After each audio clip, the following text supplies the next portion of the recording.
we first of all are just huge fans of the source material to begin with, so we try to really ingest all the themes and all of the ideas that are kind of the big important things at play in this world.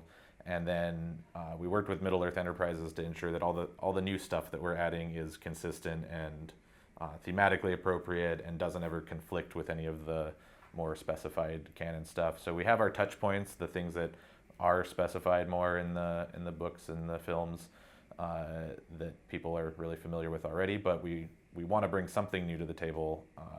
I think it's pretty important not to just rehash an already told story. To us, it's an important part of what Tolkien was doing to bring some new mysteries to the table and not just explain more and more about everything, but open up new ideas and expose people to new exciting things. If you read the books, it's just something new and exciting is being presented to you constantly.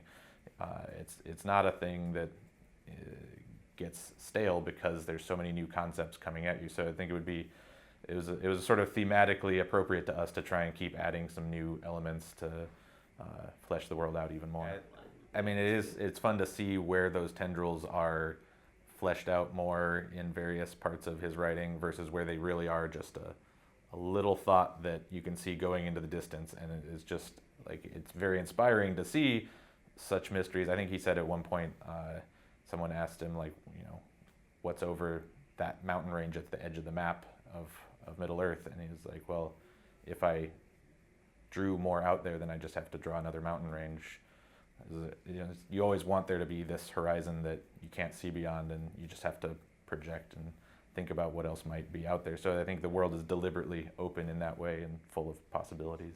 Yeah, we research a lot, and we get in a room and throw ideas out and brainstorm and discuss and try some things and then pass them around the team and email or in discussions and just keep iterating. And then of course, once we have something we feel good about, we'll pass it to the Middle-earth Enterprises people, and they'll give us their feedback. And there's some people down at Warner Brothers who aren't associated with Middle-earth Enterprises who are also just such extreme Tolkien scholars that their feedback is really nice to have as well. So there's the kind of crazy ideation and gestation that happens in the studio, and then there's the gathering feedback from elsewhere, and of course seeing how people react to things that we've already done online. We've almost never run into conflicts where we're trying to push it so far that they're like, this is not acceptable. Because we're so into the source material to begin with that we've been pretty consistent about that.